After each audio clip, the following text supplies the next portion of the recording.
7월의 첫 주일이며 맥주감사절에 기쁜 마음으로 주 앞에 나와 예배드리시는 여러분 모두를 축복합니다.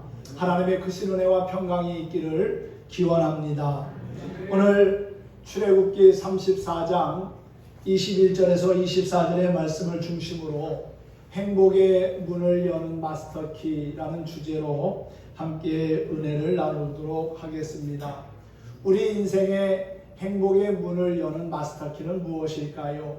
그것은 바로 감사입니다. 늘 우리의 삶의 여정에서 또한 삶의 현장에서 하나님 앞에 감사하며 살 때 우리의 삶에 닫혔던 행복의 문은 활짝 열리게 될 거라고 믿습니다. 혹시 지금 여러분 가운데 인생의 행복의 문이 닫혀 있다고 생각하시는 분이 계십니까? 그렇다면 감사를 노래해 보십시오. 감사를 고백해 보십시오. 또한 감사를 표현해 보시기 바랍니다. 감사하는 사람에게는 기쁨과 또한 행복의 문이 언제나 열려 있음을 믿으시기 바랍니다. 언제 어디서나 감사의 말과 행동, 습관을 가지고 하나님께는 영광을 돌리고 또한 주변 사람들에게는 선한 영향력을 끼쳐가는 행복을 나누어주는 우리 모든 성도들이 될 수 있기를 주님의 이름으로 축복합니다. 감사하는 자에게는 하나님이 삶을 더하게 하십니다. 기쁨을 더하게 하시고요. 은혜가 더해지게 하시고요. 성령의 충만한 은혜가 더해지게 하십니다. 감사하면 우리의 삶이 그만큼 풍성해집니다. 그런데 반대로 원망하고 불평하다 보면은 있는 것까지도 빼앗기게 되고요. 또한 사라지게 됩니다. 감사하는 사람은 점점 더 풍성함으로 행복한 삶을 살게 되지만 원망하고 불평하는 사람은 자꾸 없어지고 빼앗겨서 결국은 불행한 삶을 살 수밖에 없다는 사실입니다. 그러므로 우리는 어떻게 살아야 할까요? 감사하며 살아야 될 줄로 믿습니다. 지나온 날들을 되돌아보면 하나님의 은혜였고요. 감사였습니다. 참 힘들고 어려운 일도 많이 있었지요. 그럼에도 불구하고 오늘날 우리가 이렇게 살아 숨 쉴 수 있는 것, 오늘 이렇게 주 안에서 기쁨으로 예배드릴 수 있는 것 자체가 큰 은혜이고 축복이라고 믿습니다. 네 가지의 감사가 담긴 글이 있습니다.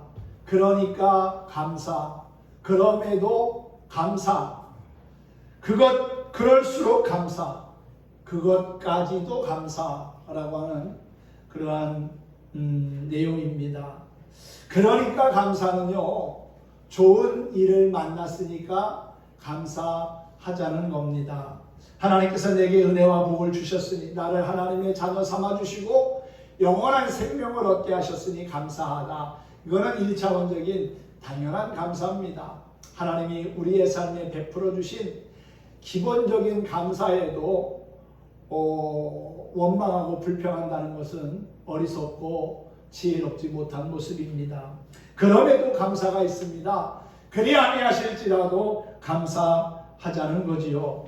내가 생각하는 것과는 조금 다르지만 그래도 감사하며 사는 겁니다. 2차원적인 감사라고 할 수가 있고요. 그럴수록 감사가 있습니다. 힘이 들수록 더 감사하자는 거예요. 힘이 드는데 어떻게 감사할 수 있을까? 뜻하지 않는 삶의 문제와 아픔을 만났습니다. 그럴수록 더 감사하다 보면은 오히려 화가 변하여 기쁨이 되고요. 눈물과 한숨이 변하여 기쁨의 찬송이 될 거라고 믿습니다. 이것은 3차원적인 감사지요.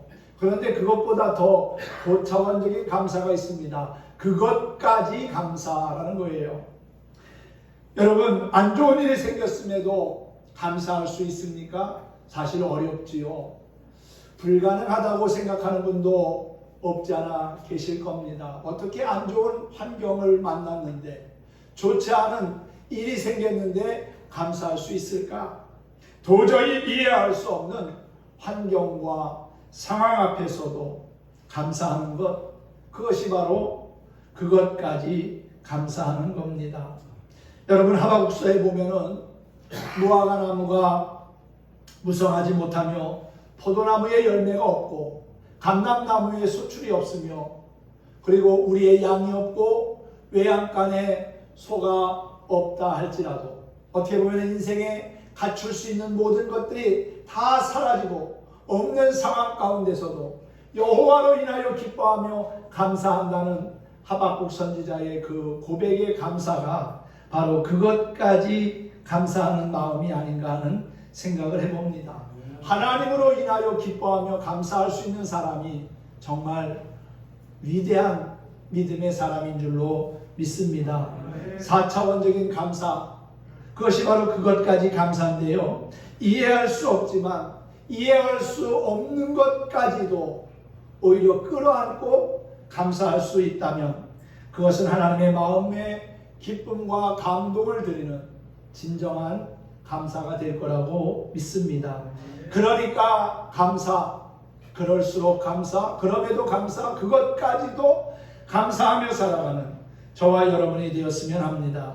이 네 가지를 다 종합한다면은 하나로 표현할 때 범사에 감사가 될 것입니다. 세상을 감사하는 마음으로 살아가는 것, 그것은 매사에 긍정의 에너지를 공급받는 길입니다. 감사하면 마음의 기쁨과 안정과 평안을 얻게 됩니다. 감사하면 생각도 맑아지고요. 그리고 정신도 깨끗해집니다. 악한 병마도 물러가고요. 또한 빠른 회복과 치유의 역사도 있게 될 줄로 믿습니다. 그런데 반대로 불평하고 원망하면 어떨까요? 능률도 떨어지고 인간관계도 어색해지고 서먹서먹해집니다. 그리고 스스로 불행의 가시덤불 속에 갇히며 인생의 수렁에 빠져가지고 허우적거리게 된다는 사실이지요. 오늘 여러분들에게 읽어드린 성경 말씀 배경을 보면은 하나님께서 모세를 다시금 시내산으로 부르셔가지고 그에게 율법을 주시고 또한 이스라엘 백성들이 지켜 행해야 할 계명을 말씀해 주셨는데 그 가운데 특별히 절기에 대한 법을 주셔서 종교적인 의무를 가르쳐 주셨습니다. 너희는 앞으로 가나안 땅에 들어가게 되면은 그들의 우상에게 절하지 말고 우상을 숭배하는 가나안 사람들과 결혼하지 말아라. 반드시 안식일을 지키고 1년에 3차례 무교절과 맥추절 그리고 수장절을 지키라고 했습니다. 하나님의 성전에 모여 예배 드리라고 하는 것이지요. 여러분, 이것은 단순한 말씀이 아닙니다. 명령입니다. 명령은 지켜야 하는 그러한 하나님의 말씀이지요. 그런데 오늘 이 본문의 말씀이 출애굽기 23장에서 이미 하나님이 한번 말씀하신 바가 있습니다. 같은 말씀을 2번 하셨다고 하는 것은 그만큼 중요하다는 의미겠지요. 하나님 앞에 절기를 지키는 것, 그리고 하나님의 말씀을 따라 살아가는 것이 그만큼 우리의 삶에 필요하고 중요하다는 겁니다. 중요한 말씀이기에 거듭 소개하고 있다는 것이지요. 하나님이 왜 우리에게 살아가는 것도 바쁜데 여러 가지 계명을 주시고 절기를 지키라고 하실까? 절기를 지키라고 하신 이유가 무엇일까요? 하나님이 우리를 만나주시고 우리에게 은혜와 복을 주시기 위함이라는 사실입니다. 그 사실을 우리가 깨닫고 인정하다 보면은 하나님 앞에 나와 예배드리고 하나님께 또한 절기를 지키면서 영광 돌리는 것이 참 우리에게 귀하다는 것을 알게 될 겁니다. 첫 번째 무교절을 지키라고 그랬지요. 이 무교절은 유월절이라고도 합니다. 이스라엘 백성들이 애굽에서 430년 종살이하던 그때에 하나님은 모세를 통해서 이스라엘 백성들을 애굽에서 구원해 내셨습니다. 출애굽하셨지요. 그 출애굽의 역사를 기억하며 하나님께 감사의 예배를 드리는 것이 바로 무교절 유월절이고요. 두 번째는 맥추절을 지키라고 했습니다. 77절 혹은 오순절이라고도 합니다. 애굽에서 종살이하던 때를 기억하고 가나안 땅에서 풍요로운 결실을 맺게 하신 것을 감사하며 그 첫 번째 열매로 하나님 앞에 제사를 드리는 절기가 바로 맥추절이지요. 보리와 또한 밀을 수확하여 하나님 앞에 첫 열매로 드렸기에 맥추절이라고 그렇게 부르는 것입니다. 그리고 세 번째는 수장절, 초막절이라고도 합니다. 40년 광야 생활 동안 하나님께서 지켜주시고 또한 인도하신 것을 기억하고 기념하며 1년 한 해 동안 결실을 하여 추수하게 한 것을 감사하며 하나님 앞에 지키는 절기입니다. 하나님께서는 너희가 만약 이 세 가지의 절기를 지키면 내가 이방 나라들을 내 앞에서 쫓아내고 너희의 지경을 넓게 하며 또한 아무도 너희 땅을 탐내지 못하겠다고 하는 말씀을 하셨어요. 오늘 본문 말씀 24절에 기록된 내용이지요. 한마디로 하나님께서 이스라엘 백성들을 지키시고 인도하시겠다는 내용입니다. 은혜와 복을 주시겠다는 것이지요. 사랑하는 성도 여러분, 우리가 하나님 앞에 믿음으로 나아가고 또한 하나님이 정하신 계명과 절기를 지켜 행할 때에 하나님의 언약의 약속이 우리의 삶에 큰 은혜와 축복으로 다가오게 될 줄로 믿습니다. 맥주의 주실절을 지켜서 하나님 앞에 보이라고 말씀하고 있지요. 맥주의 주실절은 봄을 보내고 여름철이 되기 전인 초여름의 밀, 보리의 첫 수확, 첫 추수를 기념하는 절기입니다. 이스라엘 백성은 1년에 2차례에 걸쳐서 추수를 했습니다. 봄 수확기에는 밀과 보리와 같은 곡식을 거두었고요. 그리고 가을에는 포도와 무화과, 감람나무의 열매를 거두어 하나님 앞에 감사의 제사를 드렸습니다. 또한 너희 모든 남자는 매년 3번씩 주 여호와 이스라엘 하나님 앞에 보일지라 그랬어요. 하나님 앞에 보인다는 게 뭡니까? 하나님 앞에 나가서 예배 드리는 것을 말하는 거지요. 다시 말하면 하나님 기뻐하시는 예배자의 삶을 살라는 거예요. 이스라엘이 선택받은 민족이고 또한 하나님으로부터 구원받은 백성들이라면 적어도 3번은 하나님 앞에 나와 예배 드리는 예배자의 삶을 지켜야 한다는 의미입니다. 불불이 흩어져 멀리 떨어진 지역에 있는 사람이라 할지라도 다 예루살렘 성전에 나와 그 절기를 지켜야 했습니다. 그래서 그들은 이 맥주절을 지키는 동안에는 노동을 하지 않았습니다. 예루살렘 성전에 모이기를 힘썼고요. 하나님 앞에 제사를 드렸습니다. 감사의 찬양을 부르고 감사의 예물을 드리면서 말이지요. 하나님께서 주신 은혜와 복을 기억하면서 그들은 힘을 다하여 자원하여 예물을 바쳤습니다. 그리고 하나님 앞에 감사하고 기뻐하며 축제를 벌였지요. 신명기 16장 16절 이하에 보면은 너희 가운데 모든 남자는 1년에 3번 곧 무교절과 칠칠절과 초막절에 내 하나님 여호와의 택하신 곳에서 여호와를 배웁고 빈손으로 여호와께 배웁지 말고 각 사람이 내 하나님 여호와께서 주신 복을 따라 그 신대로 드릴지니라 그랬어요. 잠언 3장 9절 이하에도 보면은 내 재물과 내 소산물의 처음 익은 열매로 여호와를 공경하라. 그래야면 내 창고가 가득히 차고 내 포도즙 틀에 포도즙이 넘치리라 그랬습니다. 사랑하는 성도 여러분, 처음 익은 것으로 하나님 앞에 드리는 그 예배가, 그 섬김이 하나님이 기뻐 받으실 향기로운 제물이 될 거라고 믿습니다. 첫 것은 소중하고 귀한 것입니다. 그 귀한 것을 하나님 앞에 드릴 때 하나님께서 우리의 삶을 책임져 주시고 선한 길로 인도해 주실 것이라는 사실이지요. 미국의 하버드 알버트 알렉산더라고 하는 재벌이 있었습니다. 그런데 이 사람은 1887년 미국이 경제 공황을 만났을 때 자신의 신앙을 올바로 지키면서 소득의 10의 9조까지 하나님께 드렸다고 합니다. 사실 우리는 10의 1조 드리기도 어려운 그러한 상황을 만날 때도 있지 않습니까? 그렇게 11조 드리는 것을 힘들어하고 어려워하는 분도 있습니다. 그런데 10의 9조까지 드리면서 하나님을 예배했다는 거예요. 어려울수록 더 하나님께 드리는 독실한 신앙을 가지고 있었던 사람입니다. 그런데 공황의 그 경제 공황이 채 끝나기도 전인 1889년에 그는 하나님께 기도하면서 응답을 받고 한 제약회사를 설립합니다. 그 제약회사의 이름이 멘소레담이라는 제약회사였어요. 사람들이 손가락질하면서 아니 먹고 살기도 힘든 이때에 경제 공황인 이 상황에서 그것도 제약회사를 만들면 성공하겠냐고, 오히려 실패할 거라고, 금방 망할 거라고 그렇게 이야기를 했습니다.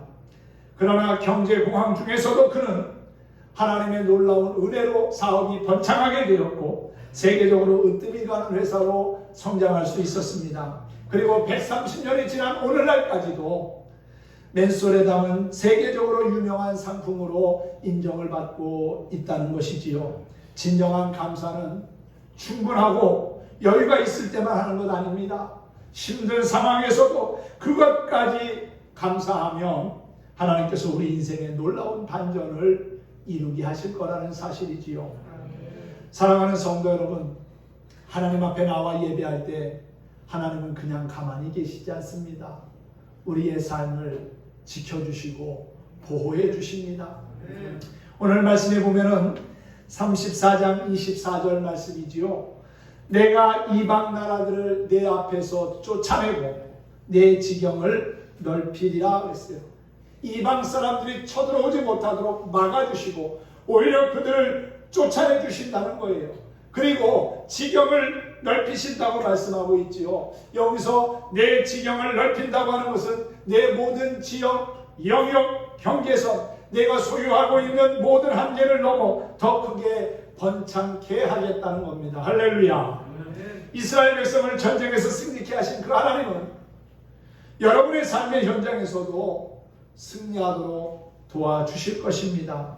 생존 경쟁에서도 이기게 만들어 주시고 머리가 되고 꼴이 되지 않게 하시고 남보다 앞서갈 수 있도록 하나님께서 여러분에게 힘과 능력을 베풀어 주시기를 소망합니다. 이스라엘 백성들은 전쟁을 잘해서 이긴 것이 아니라 하나님이 그들과 함께 하시고 도와주셨기에 승리할 수 있었던 것이지요. 다윗과 솔로몬 시대를 보내면서 이스라엘은 큰 영광을 얻습니다. 나라가 놀랍게 부강해지는 복을 얻습니다. 그래서 이집트의 나일강으로부터 시작해서 유브라데 강까지 많은 넓은 지역을 이스라엘 민족이 차지하게 되지요. 처음에 차지한 땅보다도 몇십 배의 큰 땅을 하나님께서 허락해 주셨습니다. 하나님께서 축복하시면 30배, 60배, 100배의 결실을 맺게 하시고 부강하게 하시고 또한 확장케 하심을 믿으시기를 바랍니다. 창세기 26장에 보면은 이삭의 이야기가 나옵니다. 그날 땅에서 그가 한 해 농사를 지었는데 100배의 수확을 거두었습니다. 그날 사람들, 블레셋 사람들이 시기해서 이삭의 우물을 메꿉니다. 그런데 이삭은 그들과 다투지 아니하고 다른 곳으로 가서 또 우물을 팝니다. 메마른 사막에서 우물을 찾는다고 하는 것은 정말 기적 같은 일이지요. 그런데 놀랍게도 이삭이 가서 우물을 팠다 하면 물이 나오는 겁니다. 그럼 또 그곳까지 블레셋 사람들이 쫓아가서 우물을 메우고 회방을 합니다. 시기하고 방해를 합니다. 그런데 하나님의 축복의 물줄기는 멈추지 않았다는 사실이에요. 하나님을 신뢰하고 하나님을 온전히 예배하는 자에게 마른 반석에서도 샘이 나게 하시고 메마른 땅에도 시내가 흐르게 하시는 하나님, 그분은 지금도 살아계신 나의 하나님이라는 사실입니다. 그 이삭이 그러한 모든 환경이 정리되었을 때 이렇게 고백하고 있어요. 창세기 26장 22절입니다. 이제는 여호와께서 우리를 위하여 넓게 하셨으니 이 땅에서 우리가 번성하리로다. 할렐루야. 하나님이 우리를 넓게 하셨고 번성케 하셨기에 우리가 하나님을 찬양하고 예배할 수밖에 없다는 것이겠지요. 사랑하는 성도 여러분, 지난해 코로나 바이러스 때문에 많이 힘들었지요. 지금도 뭐 완전히 끝난 것은 아니지만은 지난해보다는 금년이 여러분의 앞길에 더 큰 은혜의 축복의 역사가 있기를 바라고요. 또 지난달보다는 이번 달이 더 잘 되는 역사가 있기를 소망합니다. 이사야서 54장에 보면은 내 장막터를 넓히며 내 처소의 휘장을 아끼지 말고 널리 펴되 너의 줄을 길게 하며 너의 말뚝을 견고하게 할지어다. 이는 내가 좌우로 퍼지며 내 자손은 열방을 얻으며 황폐한 성읍들을 사람 살 곳이 되게 할 것입니다. 그랬어요. 여러분, 동서남북으로 삶의 지경을 넓혀주시는 하나님, 감사하는 자에게 하나님께서는 그와 같은 놀라운 은혜를 더해 주신다는 사실입니다.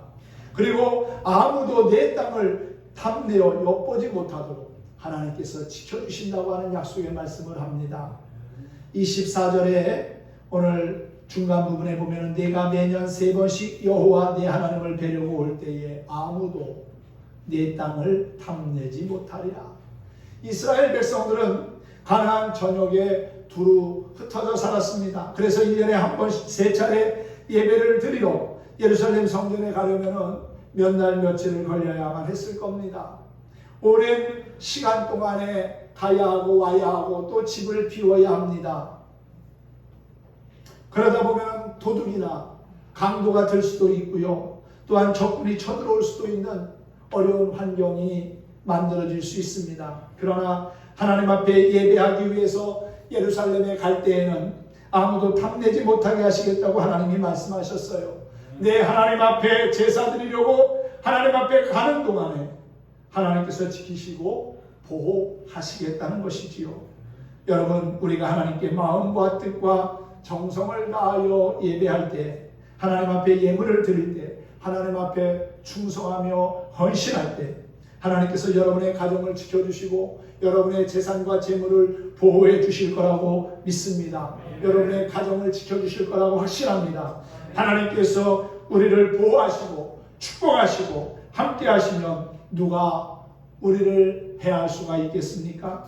잠언 24장 15절과 16절에 보면은 악한 자여 의인의 집을 엿보지 말며 그 쉬는 처소를 헐지 말지어다. 대저 의인은 7번 넘어질지라도 다시 일어나려니와 악인은 재앙으로 말미암아 멸망하리라 그랬어요. 하나님은 감사하며 기도하며 하나님의 말씀을 즐거워하는 사람과 함께 하십니다. 하나님이 함께하는 사람이 행복한 사람 아니겠습니까? 때로는 의롭게 사는 사람도 실수하고 또한 넘어지고 잘못될 때도 있지만 다시금 일어날 수 있도록 7전 8기할 수 있도록 하나님께서 함께 하시고 도우심을 믿으시기를 바랍니다. 여러분, 지금까지 하나님은 우리의 삶을 선한 길로 인도해 주셨고 여기까지 이르게 하셨습니다. 또한 우리가 이른 봄에 애써 농사한 것에 첫 수확을 거두게 하셨지요. 하나님이 내 삶에 베푸신 은혜를 기억하고 감사하면서 주의 뜻을 쫓아가는 저와 여러분이 되었으면 합니다. 오늘은 찬송 383장을 함께 찬송하면서 말씀을 마치도록 하겠습니다. 눈을 들어 산을 보니 나의 도움이 천지를 지으신 여호와께로부터 온다는 그러한 우리의 신앙이 담긴 고백의 찬양을 함께 부르도록 하겠습니다.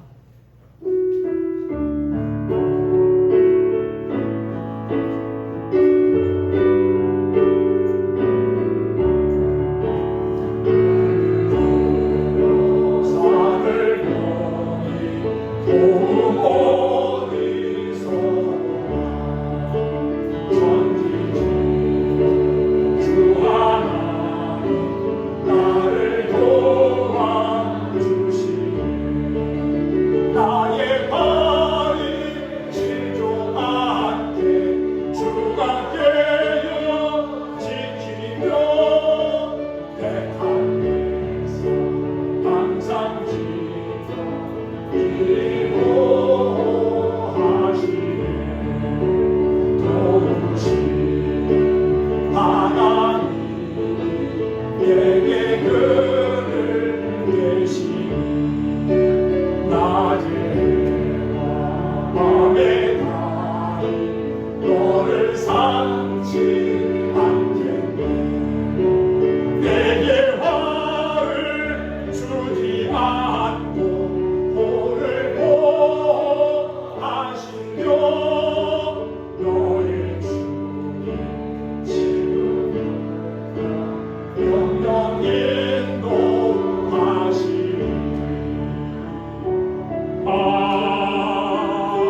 여러분 지난 6개월 어떻게 사셨습니까? 힘들고 아프고 남모르게 흘린 눈물의 시간도 있었을 겁니다. 그런데 주님은 그때도 함께 하시며 이길 수 있는 힘과 또한 믿음을 주셨고 이 자리에 이르게 하셨습니다. 하나님은 택한 백성을 항상 길이 지켜 보호하실 뿐만 아니라 우리가 나가고 들어가는 출입도 영영 인도하시는 참 좋으신 분입니다. 그 하나님이 우리와 함께하면서 범사에 감사하라고 말씀합니다. 행복의 문, 그것을 여는 마스터키는 바로 범사에 감사하는 데 있다는 것이지요. 그러니까 감사, 그럼에도 감사, 그럴수록 감사, 그것까지도 감사하며 살아가는 저와 여러분 모두가 될 수 있기를 예수님의 이름으로 축원합니다. 축복합니다.